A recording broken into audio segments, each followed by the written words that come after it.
Je sais que lui m'a pardonné parce que lui, euh, il a pu me dire qu'il avait rien à me pardonner, qu'il m'aimait. En tout cas, merci beaucoup Ariel d'avoir accepté de donner ton témoignage. C'est un témoignage, je trouve, qui est très important et qui reflète énormément la situation de beaucoup de femmes. Donc pour reprendre ton histoire, toi, tu as commencé à consommer de l'alcool assez rapidement. Oui, alors j'avais 14 ans et demi. Je rentrais des fois un peu vers 8-9 heures. Et puis mon papa me servait un petit verre de rouge avec de la limonade. C'était super bon. Mais du coup, effectivement, j'ai commencé à boire assez vite. Et puis, c'était une période où je ressortais le soir.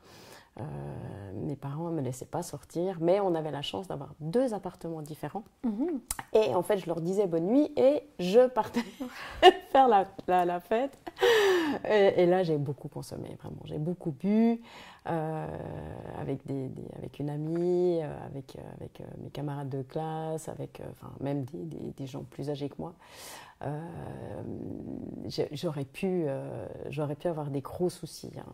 Franchement, parce qu'on partait en boîte, à l'époque c'était le 13, le 13e Ouais. siècle, je ne sais pas s'il existe toujours, mais c'était vraiment, on buvait, on se faisait offrir des verres et tout, et on a fini une fois avec cet ami chez des messieurs qu'on ne connaissait pas, dans une maison, on ne savait même pas où on était, Oh. c'était même pas la maison d'un des gars. Ok. Et heureusement, là, mon ami, qui était plus lucide que moi, a exigé qu'ils nous ramènent et ils nous ont ramenés sans qu'il se passe rien.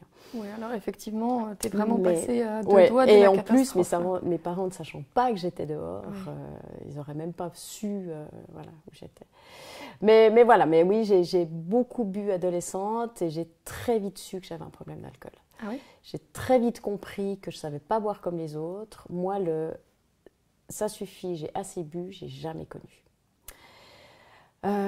C'est lié pour moi aussi avec la boulimie. J'ai été très vite boulimique aussi à 13-14 ans. Et puis là aussi avec la nourriture, c'était pareil.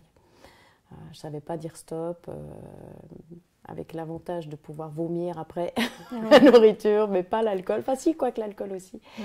Mais oui, non, j'ai très très vite su que je ne savais pas boire. Mais voilà, j'ai fait une brillante carrière d'alcoolique quand même, malgré tout. Avec des périodes un peu plus calmes quand j'ai rencontré le père de mes enfants. Là, j'ai un peu freiné. Euh, et quand j'ai eu les enfants aussi, au début en tout cas, je faisais attention. Tu as eu 3 enfants, hein, c'est J'ai ça? eu 3 enfants, Pendant les 3 voilà. grossesses, tu consommais pas d'alcool? Alors, Très peu? pour les 2 aînés, j'ai un peu freiné, mais je fumais. Mhm. Et puis en plus, il y avait le livre de Dominique Pernoud, enfin, c'était la Bible. Je ne me rappelle même plus comment il s'appelait, mais c'était vraiment la Bible pour les femmes enceintes. Et là-dedans, il disait qu'un petit verre de rouge par jour, c'était pas gênant. Donc voilà, il disait aussi que mieux valait ne pas arrêter de fumer pendant la grossesse parce que les risques d'être trop nerveux pouvaient être plus dommageables pour l'enfant. Enfin voilà, ce genre de choses. Et puis ce qui fait que j'ai peu bu pour les 2 premiers, mais par contre pour le 3e, comme j'avais arrêté de fumer, je me suis lâchée un petit peu quand même avec l'alcool. Alors, Pendant que tu étais enceinte? pendant que j'étais enceinte. Ouais. Alors c'était jamais autant que Ouais. quand j'étais pas enceinte. Mais vraiment, ouais, j'étais pas un exemple. Pour les allaitements, là j'étais sage. Ouais. Parce que je savais que ça allait directement dans le lait, donc j'ai fait gaffe. Heureusement, j'ai pas allaité trop longtemps. Et quand tu dis tu faisais gaffe, c'est-à-dire que le soir, tu ne buvais pas parce Alors, que je n'ai pendant pas la bu. nuit? Je ne buvais pas du tout pendant les allaitements. Mais mon fils aîné, je crois que je l'ai allaité 1 mois. Après, j'ai fait une mastite, donc j'ai dû arrêter. Ma fille, j'ai allaité plus longtemps parce que c'était un petit bébé. Et puis là, j'ai allaité pendant 3 mois. Donc là, pendant 3 mois, je pense que je faisais gaffe. Ou alors, j'arrangeais, comme c'est vieux, hein, j'arrangeais. Je crois que je tirais le lait quand Ouais. je savais que j'allais boire et je lui donnais pas le premier lait qui suivait. Donc non, j'avais quand même une forme de, disons, de responsabilité. Et puis mon fils le plus jeune, je crois que je l'ai allaité 2 semaines parce que j'avais une rage de dents, donc tibio. Donc voilà, j'ai pas insisté pour les allaitements. Bon, ça, c'est une chose que disait ta fille tout à l'heure. Elle disait que malgré l'alcool, tu as toujours été une maman responsable et tu as toujours fait très attention. Alors ça, c'est vrai. Alors, je suis très touchée parce que oui, j'ai essayé. J'ai essayé. J'étais une buveuse du soir. Alors raconte-nous, ouais, comment ça se passait à voilà. la maison. Alors, bon, déjà pour juste expliquer comment a commencé un peu la descente en enfer, c'est que donc je buvais avec les amis, je buvais avec le père de mes enfants. Moi, lui, il n'est pas alcoolique, hein, il n'a pas de problème d'alcool, mais c'est vrai que je buvais facilement avec lui. Et puis, je m'arrangeais pour boire que le soir, une fois que mes enfants étaient couchés. Et en 96, il y a eu un drame énorme dans la famille, c'est-à-dire qu'une nièce est décédée brutalement. Et vraiment, c'était un tsunami dans la famille, c'était vraiment un drame vraiment épouvantable. Et j'ai beaucoup pleuré. Et au bout d'un mois et demi, mon ex-mari m'a dit maintenant, t'arrêtes de pleurer, tu fais chier tout le monde. Et à ce moment-là, toi, tu buvais pas d'alcool ou tu consommais déjà? Je consommais, mais je gérais plus ou moins. Ouais. Et là, j'ai choisi de m'enfuir dans l'alcool. Vraiment. Je sais que c'est le moment où ça a basculé, où j'ai choisi vraiment. Voilà, je couchais mes enfants et là, je me mettais sur le toit pour essayer d'oublier cette souffrance. Et puis, parce que tu trouvais du réconfort dedans, voilà, que tu n'avais pas à l'extérieur. Exactement. Je pouvais, en plus, alors, je pouvais m'apitoyer sur moi, je pouvais m'apitoyer sur mon sort. Ouais. Et puis, ça m'aidait vraiment à oublier en fait cette souffrance. Mais bon, pour paraphraser Yann Marguet, je buvais pour noyer mon chagrin, mais mon chagrin savait nager. Ouais, et puis effectivement, en fait, finalement, ça n'a pas aidé, mais ça a vraiment, en fait, vraiment, ça m'a fait basculer complètement dans la dépendance. Et puis, il y a eu des moments plus ou moins, avec plus ou moins de consommation. J'ai commencé à boire de plus en plus tôt. Donc normalement, c'était une fois que mes enfants étaient couchés. Et après, c'était toujours plus tôt. Enfin, le soir arrivait avant de les coucher. Toujours plus vite. Donc, ils étaient quand même conscients quand tu buvais, quand tu commençais à boire. Ouais. Et puis, mais ce qu'il y a, c'est qu'en fait, comme on a toujours pas mal bu, ils avaient un entourage où la consommation d'alcool était assez fréquente. Je crois qu'ils ne se sont pas tout de suite rendus compte que leur maman buvait différemment des autres. Mmh. Celui qui a, je pense, le plus souffert de ça, c'est mon fils aîné. Parce que mon fils aîné avait des difficultés à l'école. Et en fait, moi, je me faisais un point d'honneur de ne pas boire avant qu'ils aient fini leurs devoirs. Quand j'ai plus pu attendre qu'ils soient couchés, je me disais au moins... Ils font leurs devoirs, puis après, pendant que je prépare le repas, là, je peux commencer à boire. Mais lui, il avait des difficultés, ce qui fait que je l'ai beaucoup maltraité. Je pense que maintenant, on me le retirerait. Franchement. Je pense que maintenant, il y aurait un signalement, et puis je l'ai tapé, je l'ai injurié, je l'ai... Vraiment. Je l'ai vraiment beaucoup maltraité, vraiment. Après, on m'a dit oui, mais t'as fait ce que t'as pu avec ce que t'avais, mais pour moi, c'était injustifiable, vraiment. Tu te le pardonnes pas? Non, ça c'est une des choses. Je sais que lui m'a pardonné parce que lui, il a pu me dire, qu'il m'avait qu'il avait rien à me pardonner, qu'il m'aimait, mais ça, c'est vraiment... voilà. C'est une des choses que je ne peux pas me pardonner, effectivement. Mes deux autres enfants, ils ont aussi beaucoup souffert, mais je crois que j'ai été beaucoup moins violente avec eux. Vraiment. C'est mon fils aîné qui a... On dit souvent que le premier enfant, c'est le reflet. C'est comme si la maman se regarde dans le miroir, en fait. Mais c'est exactement ça. Et du coup, c'est beaucoup plus difficile pour nous, psychologiquement, émotionnellement, de gérer en fait, les émotions avec le premier enfant. C'est exactement ça. Vraiment. Ouais. Et puis bon, voilà, j'ai pu... Enfin, ils ont grandi quand même, malgré ça, malgré leur maman.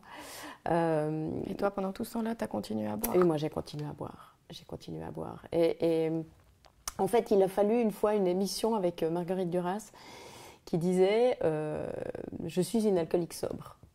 Et puis je me suis dit, non, mais attends, c'est pas possible. Ou t'es alcoolique ou t'es sobre.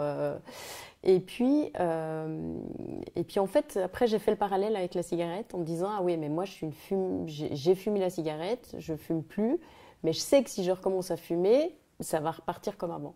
Donc, je suis une fumeuse qui ne fume pas et une alcoolique qui boit. Et en fait, je me suis dit, mais j'aimerais bien être aussi une alcoolique qui ne boit pas.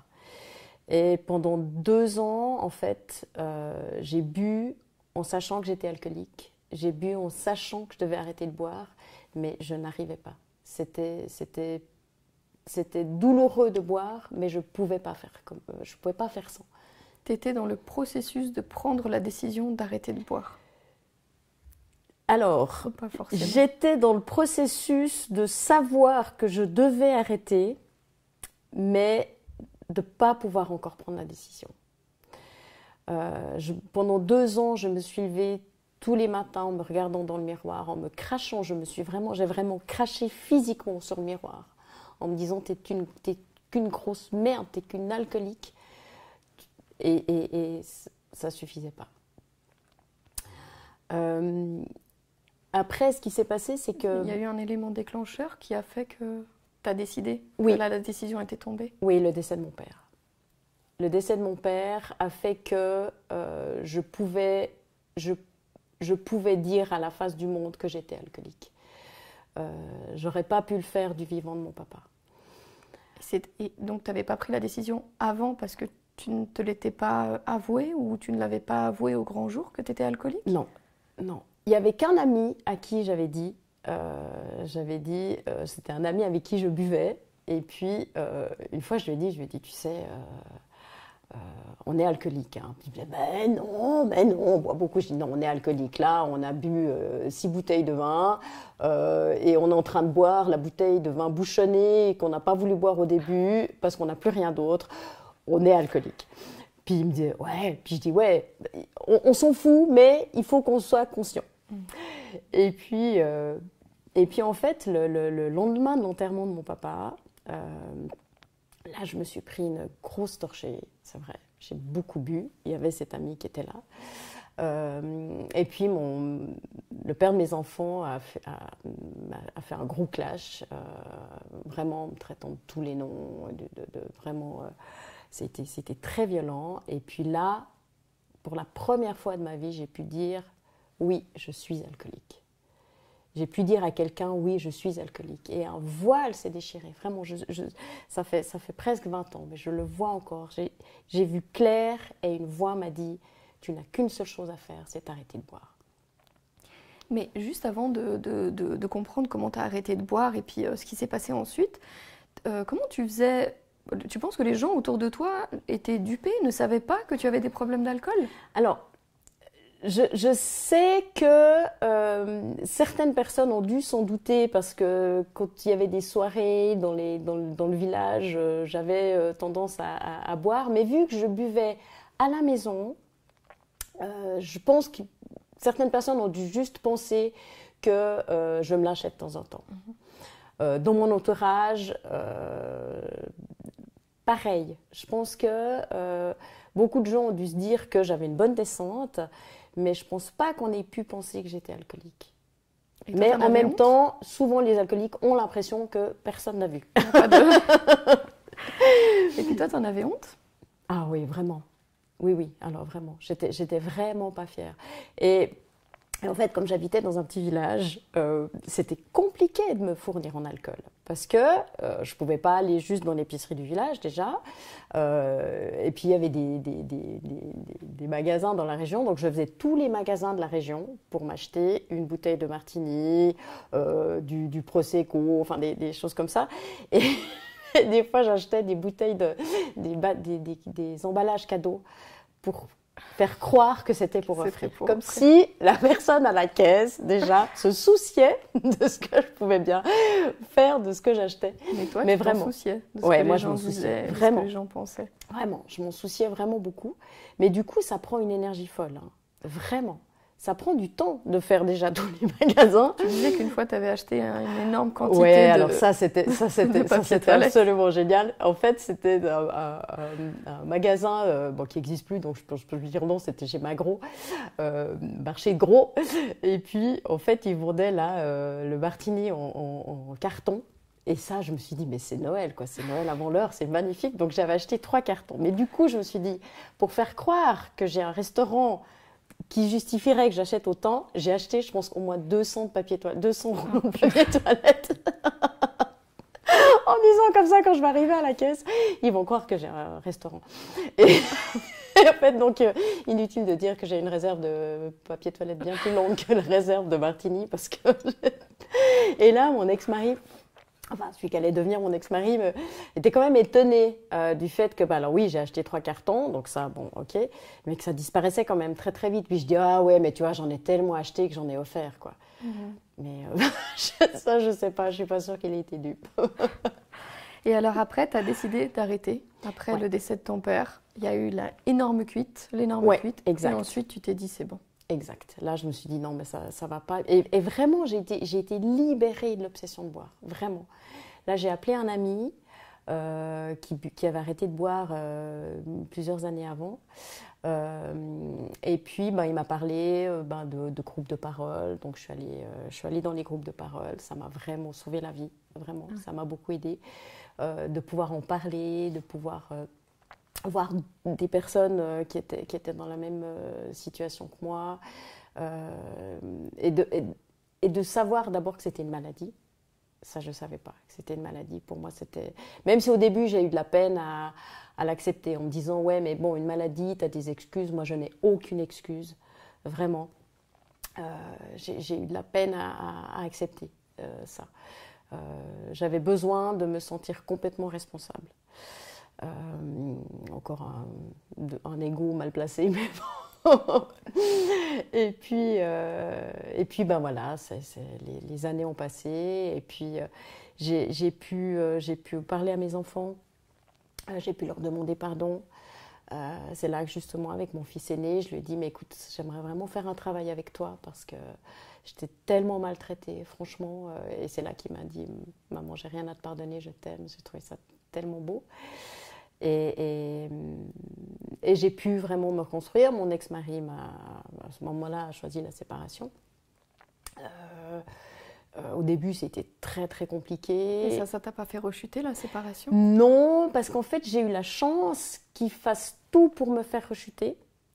Et que du coup, je me suis dit... ne pas lui faire plaisir. Exactement. C'est pas pour toi que je vais replonger, mon gars. C'est bien. Et parce qu'en fait, une fois, il m'avait appelé en me disant je pense que si tu n'avais pas arrêté de boire, on n'en serait pas arrivé là. Tu penses que lui, ça l'arrangeait? Ben oui, parce que il pouvait me maltraiter comme il voulait.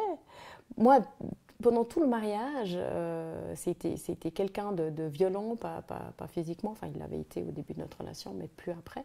Mais verbalement, enfin, je passais d'être la 8e merveille du monde à la pire merde qui existe. Avec moi, le sentiment que j'étais la pire merde qui existe. Et en plus, le fait que je boive, ça confortait cette perception que j'avais de moi. Et donc, en fait, tout le long de notre mariage, je me disais, bon, mais tu bois, donc tu fermes, tu te la coinces, quoi. Donc, tu bois, tu peux rien dire. Il a raison de te traiter comme ça, parce que, voilà, tu bois, t'es qu'une merde. C'était double peine. Exactement. Double punissait. Ouais. Et du coup, tu as vécu d'autres épreuves. Est-ce que ces épreuves-là t'ont fait rechuter? Alors non, j'ai eu cette chance. Alors, en fait, quand j'ai arrêté de boire, j'en ai parlé à mon meilleur ami.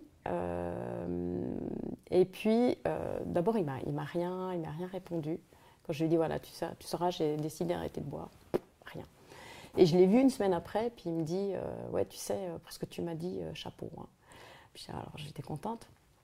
Et puis, il m'appelle 3 semaines après, puis il me dit, ouais,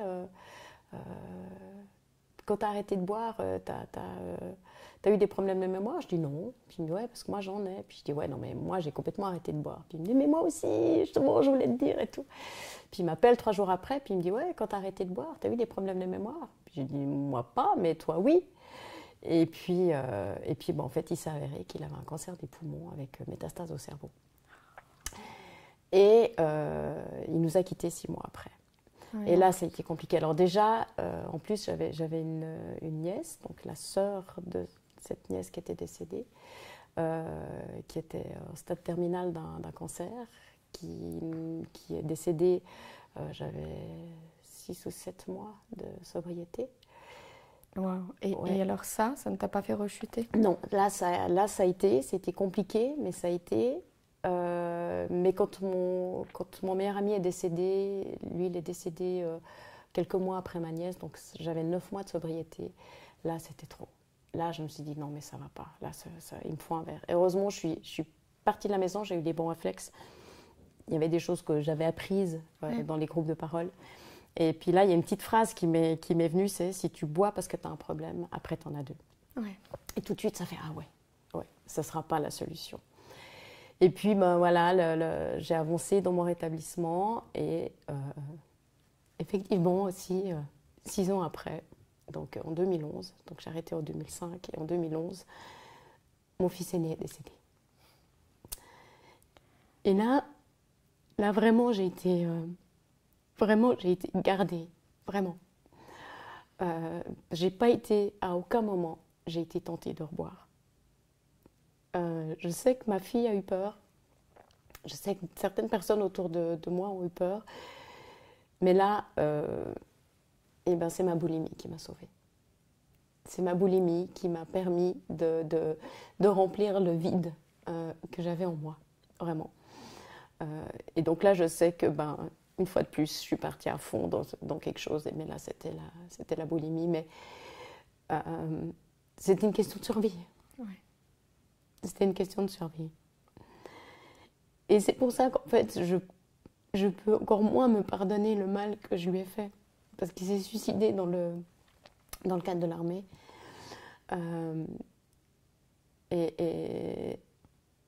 Et en fait, je ne peux plus lui demander. Je ne peux plus lui demander pardon. Et à un moment donné, quand même, le père de mes enfants a quand même réussi là, à me dire mais tu sais, faut pas t'en vouloir. Je dis, et en fait, c'est là que c'est sorti. J'ai dit, mais en fait, ah oui, est-ce que je pourrais m'en vouloir? Alors, je sais que j'ai sans doute une part de responsabilité dans ce qu'il a, dans son geste. Mais voilà, je peux pas revenir en arrière. Non, tu peux pas. Et en plus, il m'a fait aussi un dernier beau cadeau. C'est que depuis le décès de ma première nièce, ma sœur m'ayant dit, mais je crois bien qu'elle est partie ce matin, je ne sais même pas si je lui ai dit au revoir. On ne se quittait plus sans se dire je t'aime. Donc c'était un je t'aime un peu répétitif, un peu rituel. Oui, rituel, mais la dernière parole que mon fils m'a dite au téléphone, c'est je t'aime. Et ça, c'était vraiment un magnifique cadeau. De tout ce qui t'est arrivé, de toute cette descente aux enfers, t'en as fait une force. Parce qu'aujourd'hui, tu as une association qui s'appelle Père Addicto. C'est l'association Père Addicto. C'est la Père Aidance en addiction, c'est-à-dire qu'on est 5 pères aidants dans l'association. Et on accompagne les personnes dépendantes qui souhaitent se sortir de leur dépendance ou d'aller dans un mieux vivre. Et puis les proches de ces personnes aussi. Parce qu'en fait, on se rend compte que, on sait que les proches sont démunis en fait aussi face à la dépendance ou de leur enfant ou de leur conjoint. Et puis en fait, nous on les accompagne dans un long processus qui est le processus du lâcher-prise. Juste prendre conscience sans culpabilité qu'on ne peut pas aider l'autre malgré lui. Père Addicto se trouve en Valais ? On est en Valais, mais on sillonne, on couvre toute la Suisse romande. Et puis, ça se présente surtout à travers des groupes de parole, des rencontres. Alors, pour les dépendances, c'est plutôt des suivis individuels. On les dirige aussi des fois vers des groupes de parole déjà organisés. Et puis, moi, j'accompagne aussi des personnes dans les troubles du comportement alimentaire. Et là, il y a des groupes de parole en ligne. Et en fait, la force de la paire aidance, c'est que vraiment, le lien, il se fait tout de suite. Oui. Vraiment. Oui. Ah oui. On a la même maladie. Oui. Et puis, vraiment. Et j'espère en fait qu'on ait un message d'espoir. On peut s'en sortir. On peut vivre tout à fait normalement. Moi, je travaille à 80% comme assistante de direction, donc je ne fais pas que de la paire aidance. Oui, on peut s'en sortir. Et malgré les épreuves, malgré les tragédies, il y a toujours une porte de sortie. Merci beaucoup Ariel pour ton témoignage et surtout pour ce message d'espoir à la fin. Merci. On te souhaite tout le meilleur pour la suite. Merci beaucoup. Merci.